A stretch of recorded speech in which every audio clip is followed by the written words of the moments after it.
I think he is under preventive suspension eh.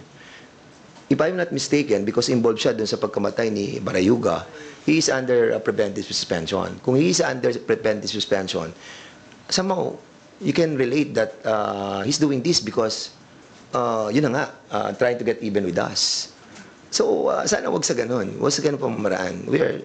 We are all, well, I believe that we are in the democratic way of our government and okay lang yan. Basta harapin na lang namin yan kung ano mangyayari. And we will talk about it. Opo. Sir, babasahin ko lang po yung patanong ng office, although this was already mentioned kanina by Kong Abante. Ano ang mga gagawin sa mga pinagsasabi ni former President Duterte? Ano ang pwedeng ikaso?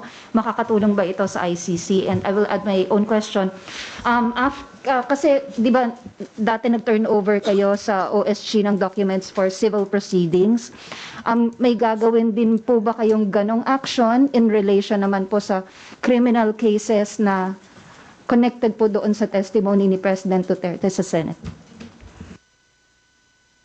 Well, nabanggit ko na binanggit ko yung Republic Act number 98551, no, na entitled noon, The Philippine Act on Crimes Against International Humanitarian Law, Genocide, and other crimes against humanity. Hindi kami magdidemanda eh. I mean, sa amin po, sa Quadcom sinabi namin po ulit-ulit we just want justice to be done. Bilang chairman ng Committee on Human Rights, we just want justice to be done. Now, naniniwala naman kami sa war on drugs Pinapaniwalaan namin yan Ayaw namin ng drugs sa Pilipinas Ayaw natin manatili ang mga drug laws sa Pilipinas. Pero, was it necessary to kill more than 20,000 people para lang ma-stop yung drugs sa ating bansa? No. Meron siyang tinabi na collateral damage. Collateral damage ba yung napatay na 3-year-old, napatay na 9-year-old? Collateral damage ba si Kian Alejandro? O sinasabi nila, ilan ba ang napatay ng mga drug lords? Ilan ba? Sa data na kinuha namin sa Philippine National Police, wala pang 100 Ilan ang napatay ng mga drug pushers na mga talagang mahihirap? More than 7,000.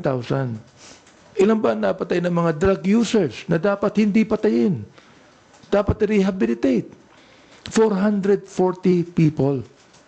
Ngayon, yung ba collateral damage ba yun? Yung ba yung sinasabi ni Senator Bato na shit happens? Yung ba shit happens lang ba yun? Abay, pambihira naman buhay ito. Ano ba ibig sabihin ng shit? Bakit hindi niya alam ibig sabihin ng shit sa American expression? Mura yun Di ba? Shit happens? Ganun lang ba yun? You see that? So, ibig sabihin, kung walang accountable dito, ano mangyayari? Di ba? Sa amin, nais lang namin ang katotohanan mailabas dito. Oo, para makapagpagawa kami ng mga batas na hindi na maaari mangyari pa ang extrajudicial killings. Nag-file na nga kami ng unang-unang bill tungkol dyan na making extrajudicial killings a heinous crime. Yun na yung aming pinail Oo. Kaya bahala na po yung mga agencies po natin na mag-imbestiga. Dahil kami po, in aid of legislation yan. Sinabi ko na rin po, in aid of prosecution. Bakit po? We're not the one prosecuting. But we are telling the prosecutors, we are telling DOJ, yan na. Naimbestiga na kami. Alam nyo na kung sino may kasalanan. Kayo na ang bahala mag-prosecute. Sapagkat kami, ito lang maaari namin gawin. Ang maganda din doon sa briefly lang ang maganda sa nagiging investigation natin, na-expedite po natin yung pagpapile ng mga cases ng ating pong executive department. Like for example, tung sa preservation assets na we recommended na ma-preserve yung mga corporations like yung Empire 999, yung mga ganon. Siyam yan. Na ngayon po nag-issue na si Secretary Lucas Bersamin. And we are so happy that all the evidences that we have gathered have been submitted to them for their perusal. At nagkaroon po tayo ng positive reaction. Maraming salamat po.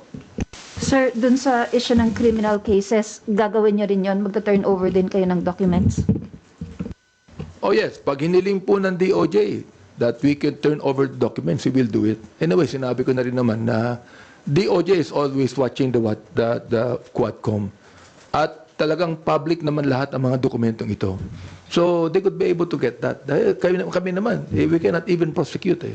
O talagang in aid of legislation lamang kami. So, commendatory lang kami. Para sabihin namin sa DOJ, ito lahat ng mga documents, kayo na bahala rito. What are you gonna do about this? So, isang maganda nangyari doon, nagkaroon ng para siyang liaison officer dito. And lahat ng ginagawa namin, directly, immediately are being taken action. Kaya lahat na expedite. Ito ito talaga ang katotohanan. Ito, para sa malaman po ng taong bayan. Willful killings to, affected thousands of civilians. Ang sabi nga po ng ICC, ang estimate ng napatay from 12,000 to 30,000 deaths between July 2016 and March 2019 alone. Sabihin na natin na maraming napatay na mga drug pushers. Sabihin na natin. Kaya sabi ko kanina, ilan ba napatay na drug lords? Ilan ba napatay na drug lords? Okay. Si Kerwin Espinosa, na sinasabi po ng PIDEA na drug lord, nakakawala pa ngayon eh. Okay. Nakakapagtaka, yung former administration, lahat na dismiss ang kaso eh, ni Kevin Espinosa eh. Ang tanong ko, bakit? Sinabi ng PIDEA hanggang ngayon, nasa drug list pa ang pangalan ni Kerwin bilang drug lord. Ba't pa siya nakakawala? Kung talagang drug lord siya, hulihin na siya. Bakit andun siya nakakawala? Napatay ba? Hindi. Sinong napapatay? Yung mga mahihirap na mga tao na ang sabi po ng iba, kaya kami naging drug pusher, pulis din ang nagbibigay ng drug sa amin. Nakausap ko ang isang tao. Ang sabi niya sa akin ganito karamihan po daw ng mga drug pushers, pulis ang nagbibigay ng drugs. So ano pong ibig sabihin nun? Di ba?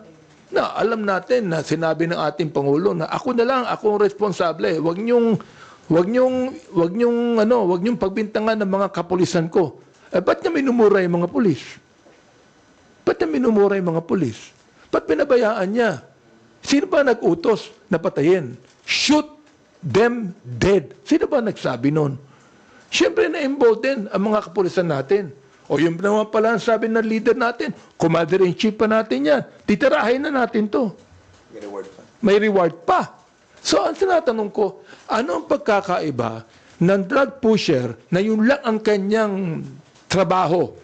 Mahirap na tao ito, na kumikita sa drugs para makakain sila. Anong pagkakaiba niyan sa pulis na pumapatay din ng drug pusher upang magkaroon ng pera? Anong pagkakaiba?